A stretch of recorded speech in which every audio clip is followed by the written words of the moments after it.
A summer of blackouts is what the Australian energy market operator is warning. The federal government have said today that they want to push out the amount of time and the amount of notice required before reliable power stations would be turned off. How idiotic are we in this country? Are we not capable of looking around the rest of the planet and seeing what is going on with energy thanks to 3 decades of climate change, alarmism and green activism? Whoever's listening to this, your household, your prices have gone up to probably 30% or more today. Picture this, mate. It's a freezing winter night in Melbourne.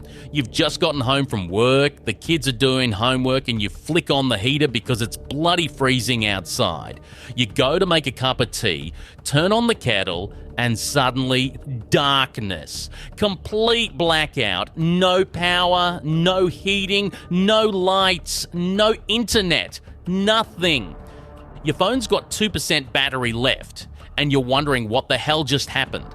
Well, let me tell you what happened. Australia's energy Armageddon just arrived, and it's been building for years, while our politicians have been playing games with our electricity supply. This isn't some dystopian fantasy, mate. This is the reality that Australia is racing toward at breakneck speed, and the warning signs are flashing red everywhere you look. You want to know how bad it's gotten? In June this year, during a winter wind drought that lasted for days, renewable energy across Australia collapsed to almost nothing.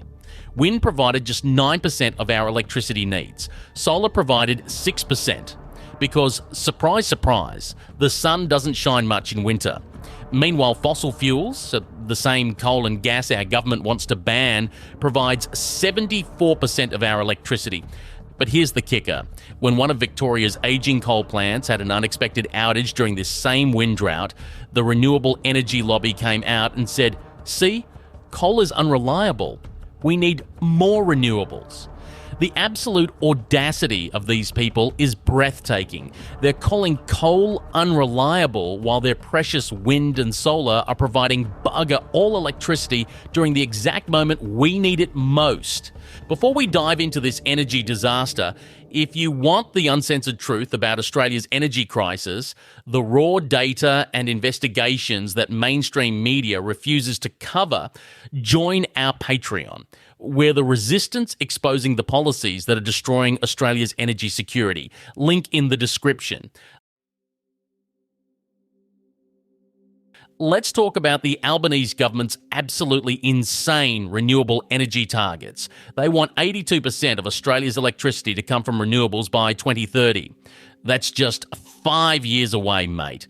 But some states have gone completely off the deep end. South Australia wants 100% renewables by 2027.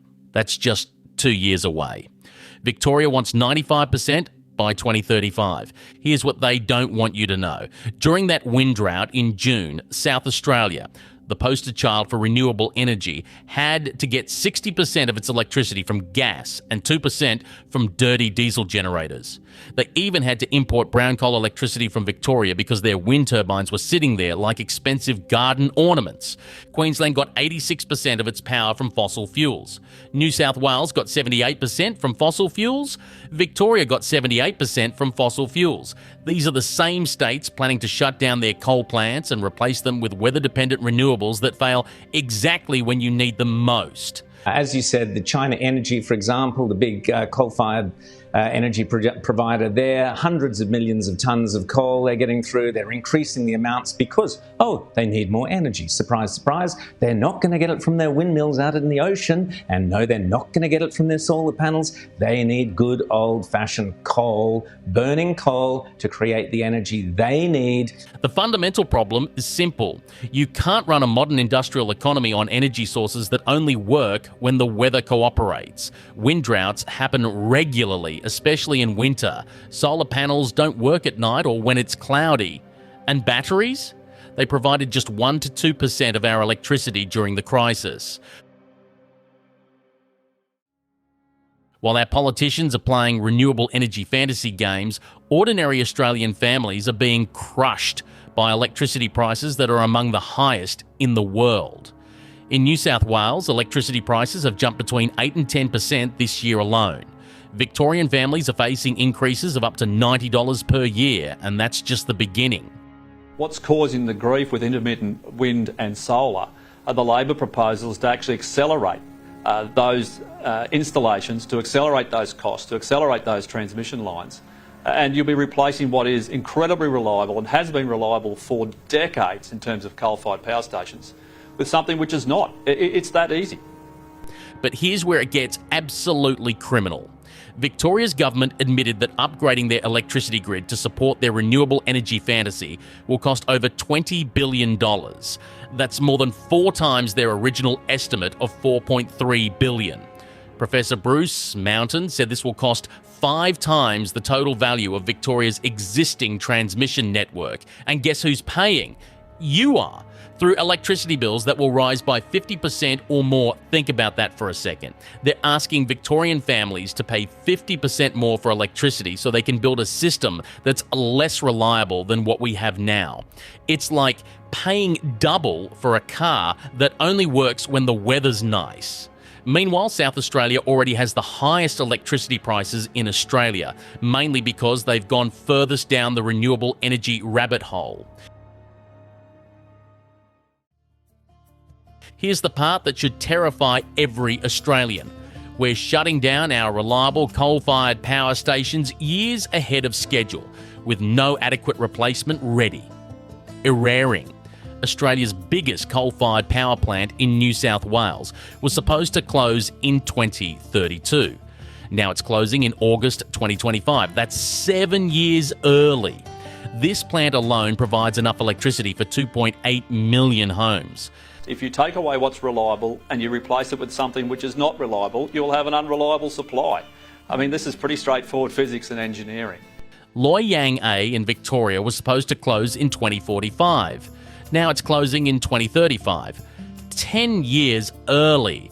The Australian energy market operator has already warned that closing Eraring will create periods of scarcity in summer electricity supply. That's bureaucrat speak for blackouts, mate. Since 2000, we've already closed 13 coal-fired power stations totaling 8 gigawatts of capacity.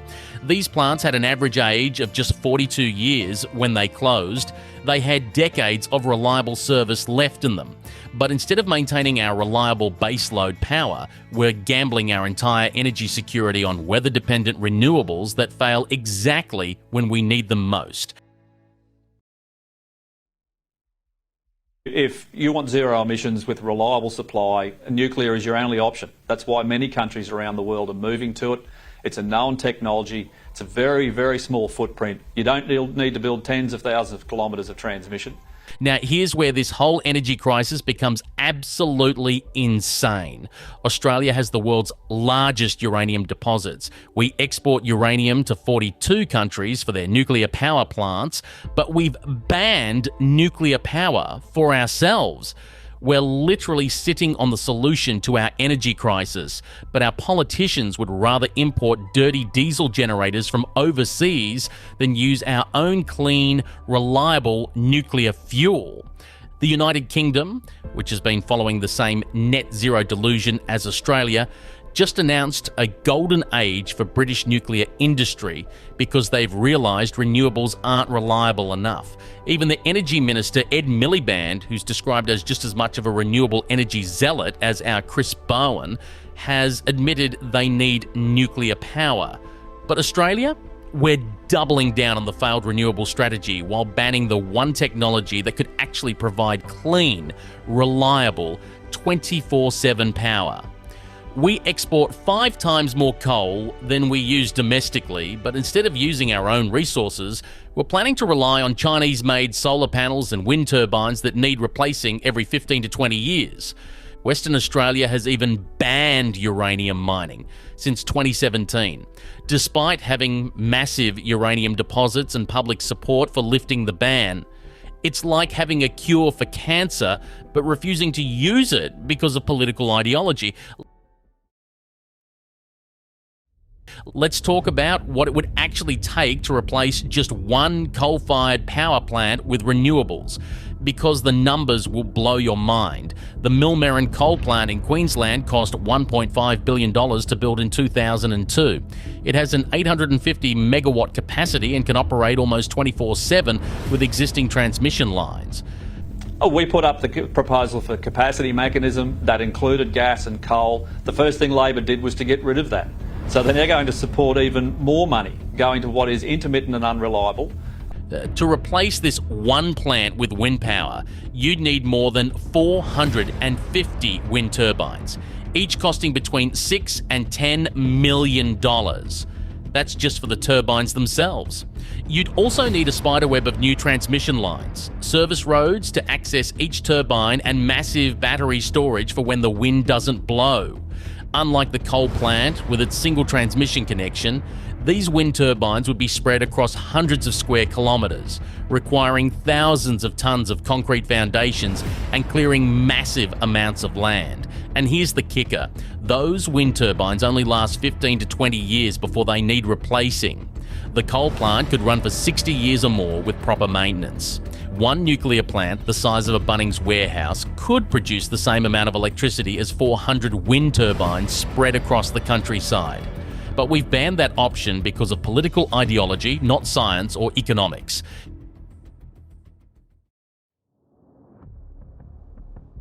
Here's what's coming, Australia. Rolling blackouts during peak demand periods.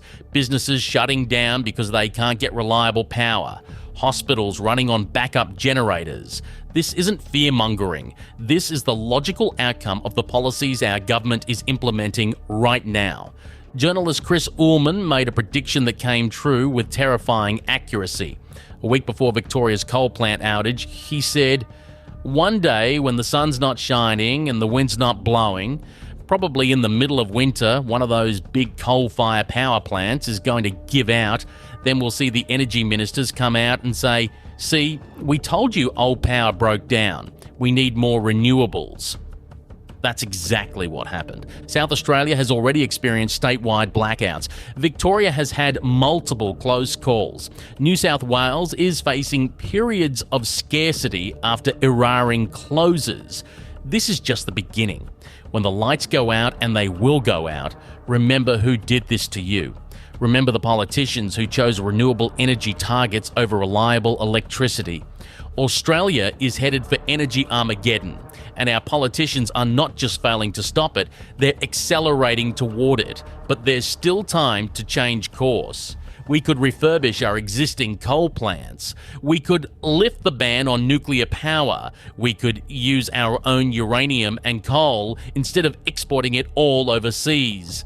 The question is, will we wake up before the lights go out permanently, or will we sleepwalk into energy Armageddon while our politicians pat themselves on the back for their renewable energy targets? The mainstream media won't tell you this truth because they're invested in the renewable energy narrative. But we're not afraid to expose the policies that are destroying Australia's energy security. Join our Patreon for the uncensored investigations and data that reveal what's really happening to our electricity system. Because when the blackouts start, you'll want to know who's responsible and what you can do to protect your family. To see the latest Australian crisis, click this video here.